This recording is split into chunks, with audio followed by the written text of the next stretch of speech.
I'm Chelsea. I'm a mindset coach for musicians, and I have been thinking about what is at the root, what is the first step to actually working on your mindset. And I have always landed on this one thing. It's observing your mind. Now, we can do this in real time. You can think, I just had the thought that, or you just watch a sentence in your mind go by. You can notice an emotion. Thoughts and emotions are like two sides of the same coin, right? Thoughts really do create our emotions, or our brain's interpretation of the world creates emotions within us. So if you want to change your mind, you have to know what it's thinking. You have to know its patterns. You got to be onto it, right? And we do that through observation. Now, this could be also retrospectively. So you could go a whole day, be in a horrible mood the whole day, and be like, oh, all of this stuff went really terribly. And then be like, okay, well, why was I in a bad mood? What was happening? What was going through my mind? What was I feeling? Observing your thoughts and feelings and being the observer of your human experience isn't just good in meditation, which is usually where it's taught, right? Just like watch your thoughts go by like they're clouds or like cars passing by. Why do we do that? It's so we can do it in our everyday lives. So if we watch our thoughts, we can notice when they're having tantrums. It's like that sound on TikTok where that girl freaks out. She's like, are you kidding me? And then snaps out of it. It's like, I'm an adult. That is absolutely observing behavior or thoughts and then responding to them, being like, okay, whoops, I had a temper tantrum for just a second. And our brains have temper tantrums all the time. Your brain is not you. You have 60,000 thoughts a day, give or take.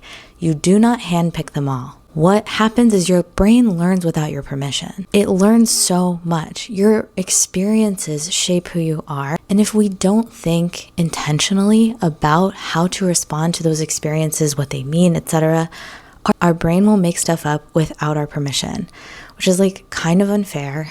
But now that you know, you can do something about it. I remember the first time I ever observed my own mind, like in real time. I had been learning about this concept through coaching podcasts I had been listening to, and I was having a full-on temper tantrum in my brain. I don't even remember what it was about, but I remember just getting like really heated, just kind of like angry, upset, and then I was like, it's happening.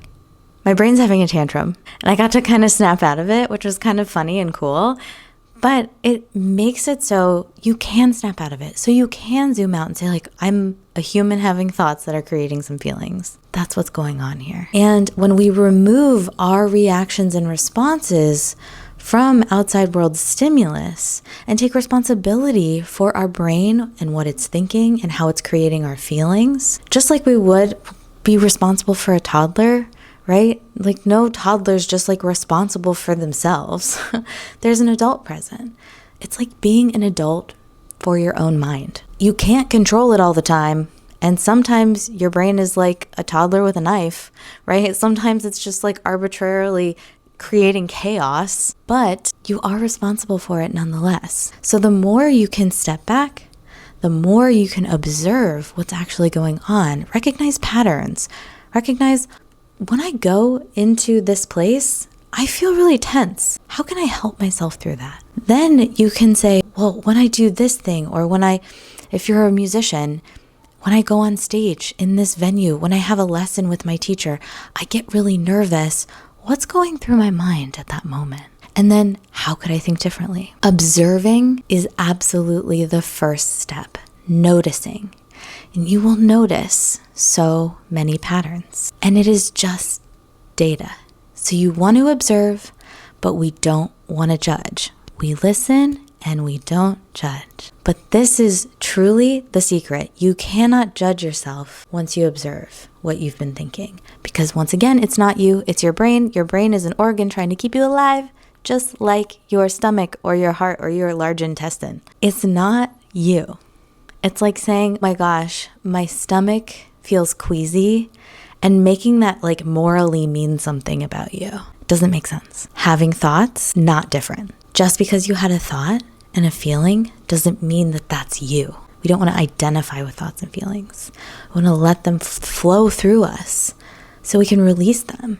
So it doesn't have to feel so heavy. So being a human in the world doesn't have to be so heavy all the time. But we're not taught how to do this. We're not taught how to feel our emotions or even acknowledge our thoughts, because most people don't know that they don't have to believe their own thoughts. Most people go around their whole lives believing everything they think. But you do not have to believe anything you think, or just some of the things you think. You can believe everything you think if you want to. But if I have a deep-seated belief that I know goes against what I feel is my larger purpose and what I want to do, I'm going to want to change that. I want to shift that. I want to create room around that. And I want to know where it is I do think that, and how does my brain react, and how do I feel?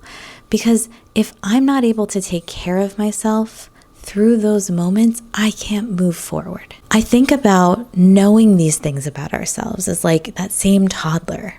Imagine if they're afraid of clowns, and imagine you're holding hands with them. You're walking down the street with them, and you see a clown, for whatever reason, coming your way. And you're like, oh, okay, all hands on deck. We know that this is little me, right? Little Chelsea is scared of clowns.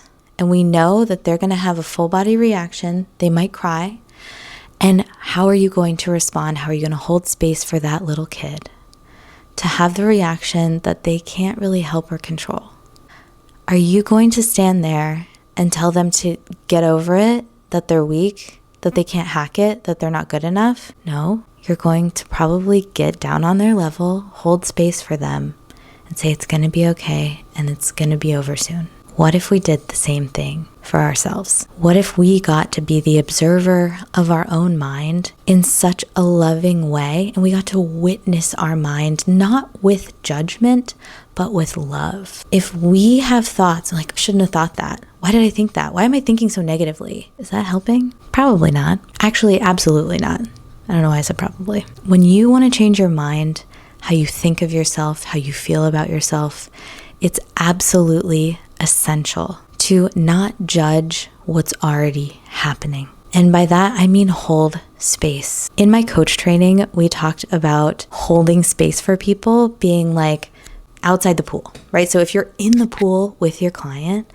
you're like feeling it too. Like, yeah, oh my gosh, yeah, they were totally messed up. Like, I can't believe them either. You're like gossiping with them. You're like indulging in it. And it's like, if you're outside the pool, you're listening and you're observing. We listen and we don't judge.